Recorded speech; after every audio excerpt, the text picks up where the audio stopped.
दोस्तों एक बार फिर से मैं आपके लिए Rajasthan lab assistant form fill up 2026 apply online process की अपडेट लेके आ चुके हैं। किस तरह से आप राजस्थान लैब असिस्टेंट के 804 खाली पदों के लिए अपने फॉर्म अप्लाई कर सकते हो, स्टेप बाय स्टेप कंप्लीट जानकारी आपको इस वीडियो में दी जाएगी। लास्ट डेट की अपडेट है, अंतिम मौका है, केवल 2 ही दिन शेष रह गए हैं। आप 25 फरवरी 2026 तक अपना फॉर्म अप्लाई कर सकते हो। अंतिम समय का वेट न करें, आखिरी समय में कोई भी टेक्निकल प्रॉब्लम हो सकती है, तो आप आज ही से अभी से अपना फॉर्म अप्लाई कर ले। आखिरी समय में फॉर्म भरते समय आपको कोई भी ऐसी गलती या फिर मिस्टेक नहीं करनी होगी जिसको करने से आपका फॉर्म भी रिजेक्ट हो सकता है। किन कारणों से आपका फॉर्म रिजेक्ट होगा, कैसे आप अपना फॉर्म रिजेक्ट होने से बचा सकते हो। आखिरी समय में फॉर्म भरते समय आपको कुछ जनरल इंस्ट्रक्शंस भी रीड आउट कर लेने होंगे, तभी आपका फॉर्म भी सक्सेसफुली सबमिट हो पाएगा। अंतिम समय में फॉर्म भरते समय अगर आपके सामने कोई भी टेक्निकल प्रॉब्लम आ रही है तो उसका हल भी आपको इस वीडियो में मिल जाएगा। फॉर्म अप्लाई करते समय आप अपना रजिस्ट्रेशन कैसे करोगे, किस तरह से आपको अपनी डिटेल फिल करनी होगी, क्वालिफिकेशन की डिटेल आप कैसे फिल करोगे, डॉक्यूमेंट सिग्नेचर फोटोग्राफ कैसे और कितने केबी में आप अपलोड करोगे, कैसे लाइव फोटो कैप्चर करोगे, फीस पेमेंट करते हुए रजिस्ट्रेशन से लेकर प्रिंट तक आपको किस प्रकार से अपना फॉर्म अप्लाई कर लेना होगा।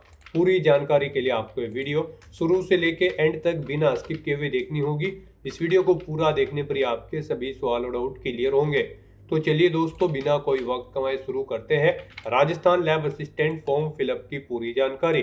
फॉर्म भरने से पहले आपको सबसे पहले हमारी वेबसाइट IND सरकारी नौकरी के इस पेज पर विजिट करना होगा, जिसका लिंक आपको नीचे description plus first comment box में मिल जाएगा। और हमारे इस पेज पर विजिट करके आप यहां से राजस्थान लैब असिस्टेंट का फॉर्म अप्लाई कर सकते हो। Rajasthan staff selection board, Rajasthan कर्मचारी चयन बोर्ड RSSB की ओर से नोटिफिकेशन रिलीज कर दिया गया है। लैब असिस्टेंट प्रयोगशाला सहायक की पोस्ट है, 804 वैकेंसीज है। लास्ट डेट की अपडेट है, अंतिम मौका है, केवल 2 ही दिन शेष है। 25 फरवरी तक आप अपना फॉर्म अप्लाई कर सकते हो। 9 से 10 मई को आपका एग्जाम कंडक्ट होगा। 12वीं पास अप्लाई कर सकते हैं। 18 से 40 वर्ष आयु सीमा है। 600 रुपये जनरल OBC के लिए, OBC NCL SC ST के लिए 400 रुपये फीस है। करेक्शन चार्ज 300 है। रिटर्न टेस्ट के आधार पे सिलेक्शन होगा। ऑनलाइन अप्लाई कर सकते हो। राजस्थान जॉब लोकेशन है sso.rajasthan.gov.in इसकी ऑफिशियल वेबसाइट है, जिससे आप फॉर्म फिल कर सकते हो। इंपोर्टेंट लिंक सेक्शन के अंतर्गत ऑफिशियल नोटिफिकेशन PDF लिंक पर क्लिक करके आप इसकी PDF डाउनलोड कर सकते हो। प्रयोगशाला सहायक एवं कनिष्ठ प्रयोगशाला सहायक की सीधी भर्ती का नोटिफिकेशन है। यहाँ पर आपको विभाग वाइज वैकेंसीज की जानकारी दे दी गई है। साथ ही साथ TSP नॉन TSP एरिया के लिए वैकेंसीज दी गई है। आप यहाँ से अलग अलग पोस्ट के लिए वैकेंसी चेकआउट कर सकते हो। उसके बाद में यहाँ पर आपको ऑनलाइन आवेदन करने के लिए कुछ इंपोर्टेंट गाइडलाइंस दे दी गई है, कैसे आपको फॉर्म अप्लाई करना होगा, डॉक्यूमेंट सिग्नेचर कैसे अपलोड करने होंगे, फीस पेमेंट की आपको जानकारी इसमें यहाँ पर दे दी गई। जो वन टाइम फीस पेमेंट है वो आपको यहाँ पर किस कैटेगरी को कितना जमा करना होगा, और कैटेगरी वाइज आपको यहाँ पर वैकेंसीज की कंप्लीट इंफॉर्मेशन दे दी गई है। स्क्रॉल डाउन करते हुए आप यहाँ से वैकेंसीज की कंप्लीट डिटेल चेकआउट कर सकते हो। उसके बाद में क्वालिफिकेशन की डिटेल, एज लिमिट की डिटेल आप चेकआउट कर ले, एज रिलैक्सेशन, एग्जामिनेशन पैटर्न आपको डिटेल में दे दिया गया है, सैलरी की जानकारी, एग्जामिनेशन पैटर्न के साथ में आपको सिलेबस भी टॉपिक वाइज पूरा प्रोवाइड करा दिया गया है। इस PDF के एंड में आपको कंप्लीट सिलेबस दिया गया है, जो आप यहां से चेकआउट कर सकते हो। तो फॉर्म अप्लाई करने से पहले आपको ये ऑफिशियल नोटिफिकेशन की PDF पूरा पढ़ना अनिवार्य है। इसको पूरा पढ़ने से ही आपके सभी सवाल और डाउट क्लियर होंगे। PDF रीड आउट करने के बाद में आपको अप्लाई ऑनलाइन के इस लिंक पर क्लिक करना होगा, तो आपके सामने ऑनलाइन आवेदन करने का ये ऑफिशियल पोर्टल ओपन हो जाएगा। गाइस, यहाँ पर आने के बाद आपने अगर पहले से रजिस्ट्रेशन कर रखा है तो आपको अपनी SSO ID या फिर यूजर नेम एंटर करना है, अपना पासवर्ड आपको यहाँ पर एंटर करना है, ये कैप्चा कोड आपको यहाँ पर एंटर करना है और लॉगिन के स्टेप पर क्लिक करते हुए अपने डैशबोर्ड में लॉगिन करके अपना फॉर्म अप्लाई कर लेना है। और गाइस, यहाँ पर अगर आप इस पोर्टल के थ्रू किसी भी भर्ती के लिए फर्स्ट टाइम अप्लाई करने जा रहे हो तो सबसे पहले यहाँ पर आपको अपना रजिस्ट्रेशन करना होगा। उसके लिए आपको यहाँ पर रजिस्ट्रेशन का ये ऑप्शन दिया गया है, आप इस पर क्लिक करके अपना रजिस्ट्रेशन कर सकते हो। कैसे यहाँ पर आप अपना वन टाइम रजिस्ट्रेशन कर सकते हो SSO के पोर्टल पर, उसके लिए आपको इस वीडियो के डिस्क्रिप्शन बॉक्स में हमारी दूसरी वीडियो का एक लिंक मिल जाएगा, जिस पर क्लिक करके आप PDF ओपन करके चेकआउट कर सकते हो। उसमें आपको step by step Rajasthan single sign on के पोर्टल पर रजिस्ट्रेशन का पूरा प्रोसेस समझाया गया है, जिसको फॉलो करते हुए आप राजस्थान सिंगल साइन ऑन के पोर्टल पर अपना रजिस्ट्रेशन कर सकते हैं। और उसके बाद आप अपनी SSO ID या यूजर नेम एंटर करके, अपना पासवर्ड एंटर करके, ये कैप्चा कोड यहाँ पर एंटर करके लॉगिन की स्टेप पर क्लिक करके अपने डैशबोर्ड में लॉगिन करके अपना फॉर्म अप्लाई कर सकते हो। लॉगिन करने के बाद आपके सामने कुछ इस तरह से इंटरफेस शो होगा। अब यहाँ पर आने के बाद गाइज आपको रिक्रूटमेंट पोर्टल के इस ऑप्शन पर क्लिक करना है। लॉगिन करने के बाद आपको यहाँ पर अपने डैशबोर्ड में ऑन गोइंग रिक्रूटमेंट सेक्शन में आना है। और गाइज अगर यहाँ पर आप ओल्ड यूजर है तो फिर आपके सामने यहाँ पर अपने डैशबोर्ड में लॉगिन करते ही कुछ इस तरह से इंटरफेस शो होगा। अब यहाँ पर आपको अपने OTR की कुछ बेसिक डिटेल्स एडिट करनी है। ये डिटेल आपको एक बार यहाँ पर प्रोवाइड करनी होगी। यहाँ पर सबसे पहले आपको अपनी मदर का नाम एंटर करना है, फिर आपकी बॉडी पर कोई कट या तिल का निशान है तो उस पहले इसका नाम देना है। अपना मैरिटल स्टेटस आपको सिलेक्ट करना है, आप मैरिड हो या फिर अनमैरिड। अपना परमानेंट एड्रेस यहाँ पर आपको एंटर कर देना है। फिर यहाँ पर आपसे पूछा गया कि क्या आप किसी स्पेशल कैटेगरी के अंतर्गत आते हैं, आप आर्म फोर्सेस सर्विस से बिलोंग करते हैं। अगर करते हैं तो यस ऑप्शन सेलेक्ट करेंगे, नहीं तो नो ऑप्शन आप सेलेक्ट कर लेंगे। उसके बाद यहाँ पर आपको अपना लेफ्ट थंब इम्प्रेशन अपलोड करना है। JPG फॉर्मेट में 20 KB से 50 KB के बीच में आपको अपना LTI यहाँ पर अपलोड करना है। उसके लिए आपको अपलोड के ऑप्शन पर क्लिक करना है, फाइल को सिलेक्ट कर लेना है और अपना लेफ्ट थंब इम्प्रेशन यहाँ पर आपको अपलोड कर देना है। इस तरह से ये फॉर्म फिल करने के बाद गाइज आपको यहाँ पर सबमिट के इस ऑप्शन पर क्लिक करके अपनी ये डिटेल सबमिट कर देनी है। ये यहाँ पर अगर आप ओल्ड यूजर है तो आपके सामने फॉर्म शो होगा और अगर आपने न्यू रजिस्ट्रेशन किया हुआ है तो फिर आपके सामने ये फॉर्म शो नहीं भी हो सकता है। तो यहाँ पर आपको अपनी डिटेल सबमिट कर देनी है। आपकी डिटेल सबमिट होने के बाद आपको आपके डैशबोर्ड में डायरेक्ट कर दिया जाएगा। फिर यहाँ पर आपको आपके डैशबोर्ड में ऑन गोइंग रिक्रूटमेंट के सेक्शन में आना है। यहाँ पर आने के बाद गाइज आपको lab assistant, junior lab assistant and lab assistant geography combined direct recruitment 2026 RRB के इस सेक्शन में आना है। और यहाँ पर आने के बाद आपको अप्लाई नाउ की इस टैब पर इस भर्ती पर अप्लाई करने के लिए अब क्लिक करना है। उसके बाद आपके सामने कुछ इस तरह से इंटरफेस ओपन होगा। अब यहाँ पर आप lab assistant, junior lab assistant के लिए अप्लाई करना चाहते हैं या फिर लैब असिस्टेंट जियोग्राफी के लिए अप्लाई करना चाहते हैं, आप जिस भी पोस्ट के लिए अप्लाई करना चाहते हैं उसी टैब पर यहाँ पर आपको क्लिक करना है। आप अपनी चॉइस के अकॉर्डिंग किसी भी एक टैब पर क्लिक करें जिसके लिए आप अप्लाई करना चाहते हैं और उसके बाद यहाँ पर आपके सामने कुछ इस तरह से इंटरफेस ओपन हो जाएगा। यहाँ पर आपका एप्लीकेशन फॉर्म स्टार्ट हो चुका है।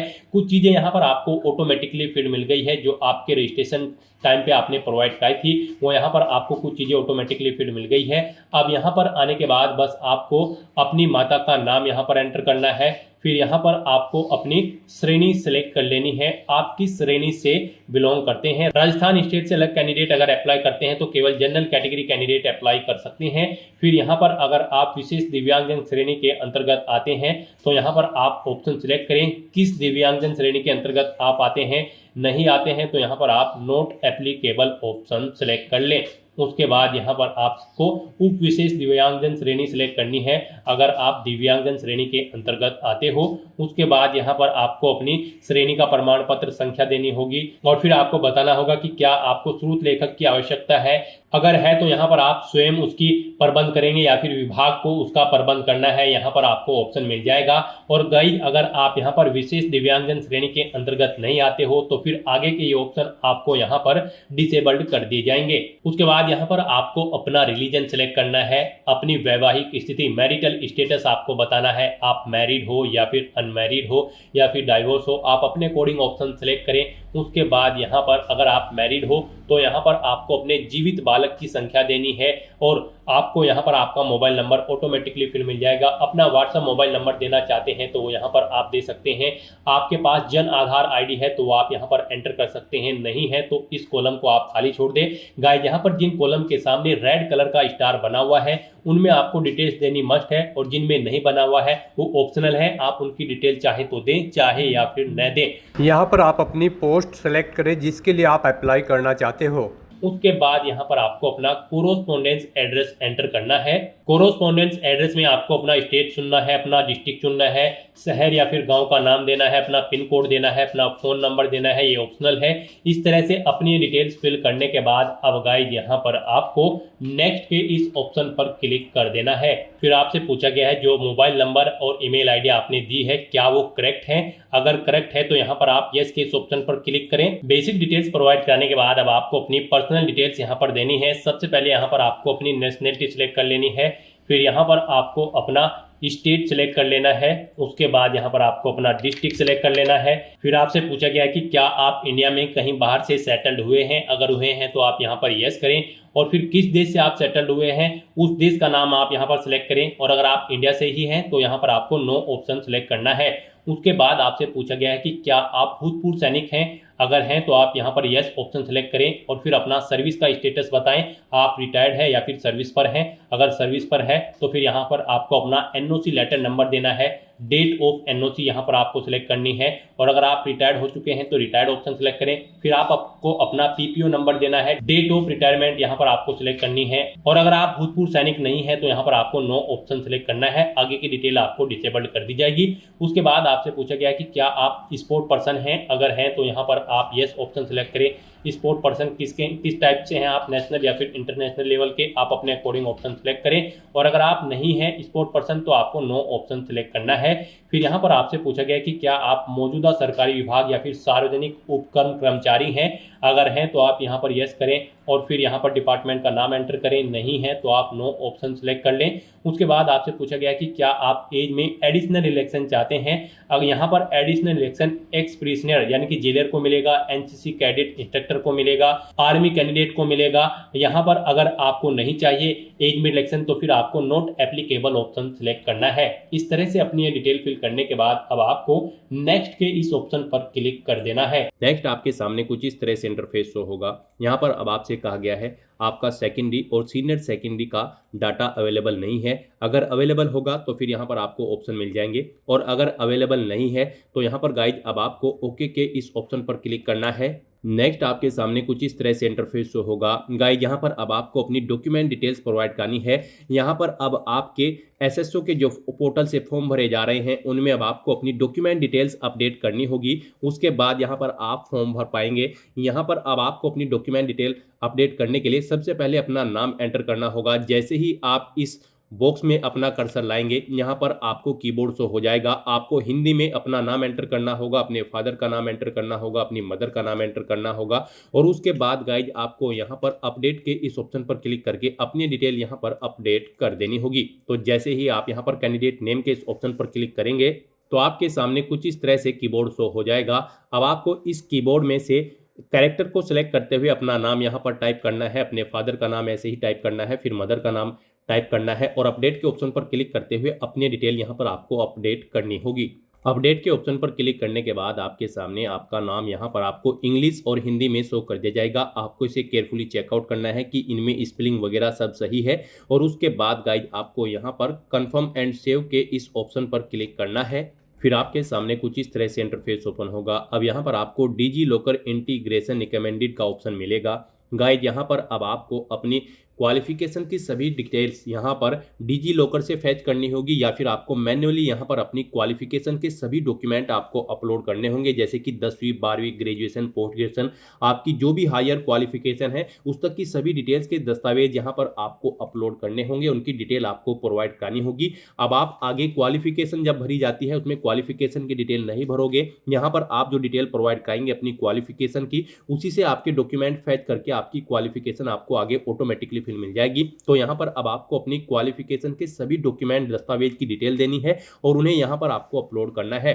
यहाँ पर आपके पास इन्हें अपलोड करने के लिए दो ऑप्शन है, आप डिजी लॉकर के माध्यम से यहाँ पर अपने डॉक्यूमेंट्स प्रोवाइड करा सकते हैं या फिर आप मैन्युअली यहाँ पर उन्हें अपलोड कर सकते हैं, उनकी डिटेल प्रोवाइड कर सकते हैं। मान लीजिए अगर आप यहाँ पर डिजी लॉकर के थ्रू अपनी डॉक्यूमेंट्स यहाँ पर फैच करना चाहते हैं तो उसके लिए आपको इस चेकबॉक्स को ओके करना है और गाइज फिर आपको यहाँ पर सबमिट के इस ऑप्शन पर क्लिक करना है। गाइड डिजी लॉकर के थ्रू अगर आप अपने डॉक्यूमेंट्स की डिटेल यहाँ पर प्रोवाइड कराना चाहते हैं तो आप ग्रांट डिजी लॉकर एक्सेस इस ऑप्शन पर क्लिक करेंगे, फिर आपके सामने यहाँ पर डिजी लॉकर का ऑप्शन ओपन होगा, आपको डिजी लॉकर पर सबमिट कर दिया जाएगा। वहाँ पर आप अपना लॉगिन करके या फिर अकाउंट क्रिएट करके और अपने डॉक्यूमेंट्स वहाँ पर अपलोड करके आप यहाँ पर उन्हें अलाउ करेंगे और डिजी लॉकर से आपके सभी डॉक्यूमेंट्स यहाँ पर फैच करके डिटेल आपकी प्रोवाइड कर दी जाएगी। अगर मान लीजिए आप डिजी लॉकर के थ्रू अपनी डिटेल नहीं देना चाहते हैं, आप मैन्युअली यहाँ पर अपने डॉक्यूमेंट्स की डिटेल देना चाहते हैं तो फिर यहाँ पर आपको कैंसिल के इस ऑप्शन पर अब क्लिक करना है। गाइस यहाँ पर अगर आप अपने डॉक्यूमेंट मैन्युअली ऐड करना चाहते हैं तो कैंसिल के ऑप्शन पर क्लिक करके आपके सामने कुछ इस तरह से इंटरफेस शो होगा। अब यहाँ पर आपको नोट अपलोडेड के इस ऑप्शन पर क्लिक करना है डॉक्यूमेंट वैलिडेशन सेक्शन में और उसके बाद गाइस आपको ऐड एजुकेशनल डॉक्यूमेंट्स आपको इस ऑप्शन पर क्लिक करना है।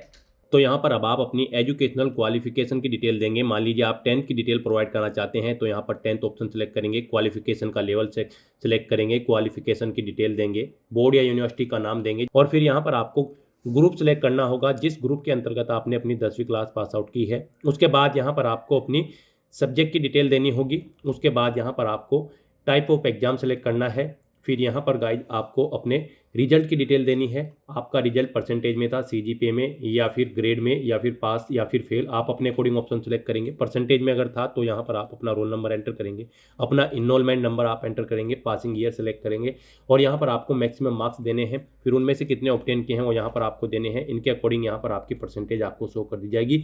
नंबर ऑफ अटेम्प्ट्स में यहाँ पर आपको बताना है कितनी बार में आपने यहाँ पर अपना 10वीं क्लास पास आउट की है। फिर यहाँ पर आपको अपनी मार्कशीट अपलोड करनी है। आपको चूज फाइल के ऑप्शन पर क्लिक करना है, फाइल को सिलेक्ट कर लेना है और पीडीएफ फॉर्मेट में 400 केबी से कम साइज की फाइल यहाँ पर आपको अपनी मार्कशीट की अपलोड कर देनी है। उसके बाद आपके पास जो सर्टिफिकेट है 10वीं क्लास का वो भी आपको चूज फाइल के ऑप्शन पर क्लिक करके 400 केबी से कम पीडीएफ फॉर्मेट में यहाँ पर अपलोड कर देना है। और उसके बाद आपको यहाँ पर सेव मैन्युअली के इस ऑप्शन पर क्लिक करके अपनी डिटेल यहाँ पर सेव कर देनी है। इस तरह से यहाँ पर आप अपनी 10वीं क्लास की डिटेल सेव कर सकते हो। ऐसे ही यहाँ पर आप अपनी 12वीं क्लास की, ग्रेजुएशन की, पोस्ट ग्रेजुएशन की या फिर आपके पास जो भी सर्टिफिकेट है या फिर डिप्लोमा है उसकी डिटेल यहाँ पर आपको ऐड कर देनी है। गाइस यहाँ पर आप जिस भी पोस्ट के लिए अप्लाई कर रहे हैं उस पोस्ट के लिए जो रिक्वायर्ड क्वालिफिकेशन है वो सभी यहाँ पर आपको 1 बाय 1 करके ऐड कर देनी है। इस तरह से यहाँ पर आपको अपनी एजुकेशनल क्वालिफिकेशन की डिटेल देनी है और अपने एजुकेशनल क्वालिफिकेशन के डॉक्यूमेंट्स यहाँ पर आपको अपलोड कर देने हैं 1 बाय 1 करके। राजस्थान लैब असिस्टेंट की इस पोस्ट पर अप्लाई करने के लिए आपका कम से कम 12वीं क्लास पास आउट होना जरूरी है। कम से कम इन 3 विषयों के साथ यहाँ पर आपके पास 12वीं में सूक्ष्म जीव विज्ञान, जैव प्रौद्योगिकी विज्ञान या फिर जैव रसायन विज्ञान या भौतिक विज्ञान या फिर रसायन विज्ञान या फिर जीव विज्ञान या फिर गणित के साथ आपकी यहाँ पर 12वीं क्लास पास आउट होना जरूरी है इस भर्ती में पार्टिसिपेट करने के लिए। नेक्स्ट यहाँ पर आपको अपनी क्वालिफिकेशन और एक्सपीरियंस की डिटेल प्रोवाइड करनी है। गाइज आपने डॉक्यूमेंट डिटेल प्रोवाइड करते हुए अपनी क्वालिफिकेशन की डिटेल प्रोवाइड कराई थी। जो आपकी क्वालिफिकेशन है सभी क्वालिफिकेशन की डिटेल आपने उसमें प्रोवाइड कराई होगी।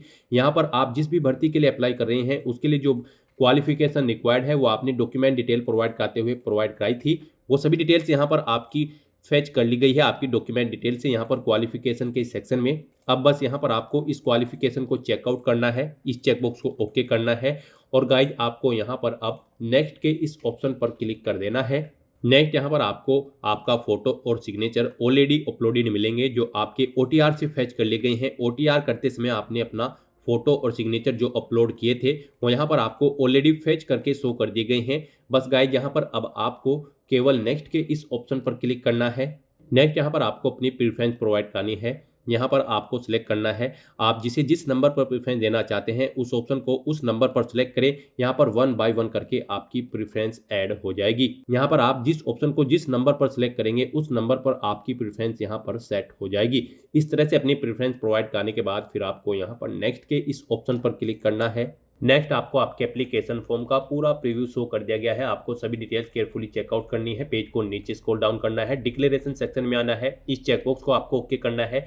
कहीं पर कोई मिस्टेक है तो आप अपडेट के इस ऑप्शन पर क्लिक करके अपने फॉर्म में आप चेंज आउट कर सकते हो और अगर सभी चीज़ें ओके हैं तो बस यहाँ पर अब आपको अपना फॉर्म सबमिट कर देना है। उसके लिए आपको फाइनल सबमिट के स्टेप पर क्लिक करना है और अपना फॉर्म सबमिट कर देना है। उसके बाद आपके सामने ये पॉपअप शो होगा। यहाँ पर आकर आपको इस चेकबॉक्स को ओके करना है। फिर आपको सेंड OTP के ऑप्शन पर क्लिक कर देना है। उसके बाद आपके रजिस्टर्ड मोबाइल नंबर और ईमेल आईडी पर एक OTP सबमिट किया गया है। वो OTP आपको यहाँ पर एंटर करना है और उसके बाद यहाँ पर आपको वेरीफाई OTP के ऑप्शन पर क्लिक कर देना है। इस तरह से यहाँ पर आपका एप्लीकेशन फॉर्म सक्सेसफुली सबमिट हो चुका है। अब यहाँ पर प्रिंट के इस ऑप्शन पर क्लिक करके आप अपने एप्लीकेशन फॉर्म का एक हार्ड कॉपी प्रिंट आउट ले सकते हो फ्यूचर यूज के लिए, फ्यूचर रेफरेंस के लिए। तो दोस्तों ऐसे आप राजस्थान लैब असिस्टेंट की इस भर्ती के लिए अपने फॉर्म अप्लाई कर सकते हो बिना कोई मिस्टेक किए हुए। आज की इस वीडियो में बस इतना ही। आई होप ये वीडियो आपको पसंद आई होगी। अगर पसंद आई हो तो इसे लाइक और शेयर करें। चैनल पर नए हो तो इसे सब्सक्राइब कर लें। Thanks for watching.